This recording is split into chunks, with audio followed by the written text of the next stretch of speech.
Mind if I pull this jacket?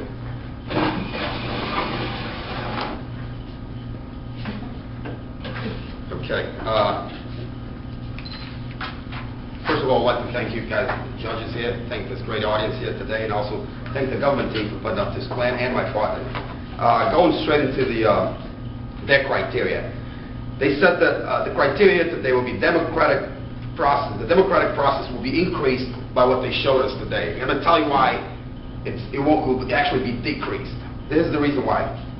Number one, their first contention. By doing that, by passing that plan, it infringes on members the right of freedom of speech. And you reinstate the First Amendment and support the First Amendment. Here's the problem. The First Amendment clearly states that the government should not impose anything on members. The government. The First Amendment protects the people of the United States against the government, not the church, not against the church and so forth. It protects the people of the United States against the government. So their misinterpretation of the First Amendment, taking it completely out of context, to say that by churches continuing to be,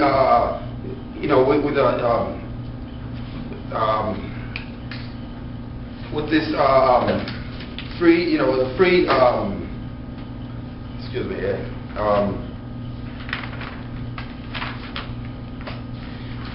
by the church being, free of paying taxes and so forth, it will be reinstating the First Amendment. That's just a complete flaw. It's not correct.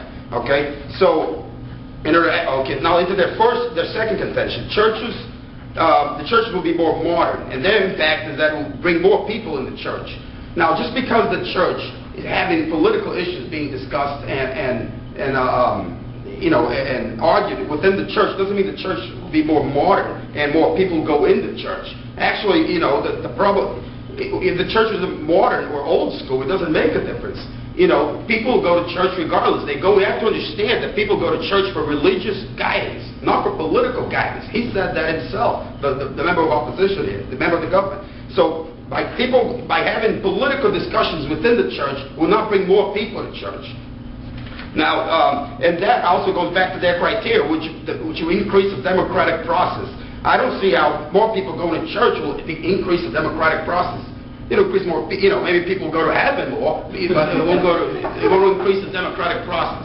Now, the contention number 3, voters are more informed if they're more likely to vote. Here's the problem with that. No church, like he said himself, no church is going to go up to, no pastor is going to go up to the pulpit and say, vote for the Democratic Party, and also vote for the Republican Party. So, voters are not going to be more informed. Again, people don't go to church to get informed about politics. They go to church to get religious guidance. And not only that, pastors will most likely lean towards one party or the other. So, and therefore, if the people are more informed, they will be informed about one party only, which means it's going to be a biased vote, which is not a legitimate correct vote. There will be maybe more people will be more informed about a certain party, and that will ultimately indicate that it's a biased vote. Now, their contention number 4: candidates must listen to churches are allowed to do that and so forth, and they'll have an effect on the way candidates run their campaign. Here's another problem: if the candidates know that the churches are campaigning towards a certain party, then there's going to be a campaign that will be run on a bias. It'll be a biased campaign because they'll know, the churches are now involved, and they're going for the Republican Party, so for these certain issues. So now we're going to run a campaign based on what the churches, what preachers are saying. So that it'll be a biased campaign, which is not a legitimate, correct campaign. Go ahead, I'll take your point. Yes, how is that different than the status quo right now, where James Dobson endorses John McCain, and that's understood to be his stance from the church point of view? How is that different from the status quo? I'll get to that. And what I'm saying is, all these arguments that they make, let's bring them all back to their criteria. They gave us the criteria. They have every single right to do so. Democratic process will increase. I just showed you here, none of these arguments will actually increase the democratic process. It just makes absolutely no sense. Now, they also said that They also said that their plan, go into their plan. They said that their plan, the IRS should repeal the ban which prohibits, nonprofit organization, prohibits for churches not to be nonprofit and so forth. The agent will be the IRS, and the enforcer will be normal means, and there's absolutely no funding. So they're trying to run a plan just because the resolution calls for one, but it doesn't necessarily call for a plan. Number one, there's no funding for this plan. Number two, the enforcer will be normal means, and the agent, IRS, I mean, it's absolutely vague. It makes absolutely no sense, and it's a complete flaw, like history has shown. Now, going into our first counter contention here, losing the nonprofit will lower the liability. Here's the problem. Churches and people that go to church, they listen to their pastors. I'll take your point in a minute. Churches, they listen to their pastors, okay? And if a pastor gets up there and says, you should vote for the Republican Party or the Democratic Party or whatever, the Communist Party or whatever it is, if they say, people will listen to that. That'll create a biased vote. And not only that, so if a pastor commits a mistake and they say, they say things attacking the United States or attacking a certain person or attacking somebody's right, the IRS or the government will be able to go after the pastor who committed that crime or made that mistake or and so forth, not the church. Like my partner clearly stated here, the church itself they have a lot of different ministries and different things that should not be attacked because of a single opinion of one pastor usually.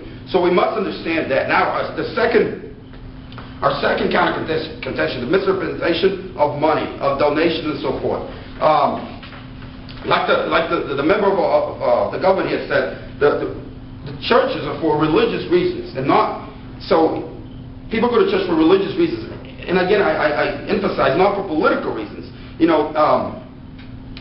When people go to church and they give their donations to non-profit organizations and so forth, it's for a certain reason, not so John McCain can win the presidential election, or Barack Obama or whoever is running for president can win. They give that because they like to make a donation for poor kids or whatever the occasion may be, but not to endorse political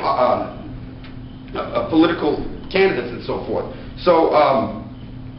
Like I showed you here, like I said, all these arguments that they said actually turn against it because it doesn't actually increase the democratic process. It actually decreases because it becomes every single vote that will come from people that go to church, if that actually goes in place, it will actually decrease the process and not increase it because it will be a biased vote. Go ahead, I'll take your point. You asked about funding. I'm curious to find out what expense you feel is going to be foreseen by simply allowing the clergy to speak at the pulpit. What funding do you feel is... Because you're talking about putting a plan into action, which means that the IRS will have to repeal that entire law. Therefore, that'll cost money. We all know that laws and time and so forth, that also costs money. So thank you for opposition.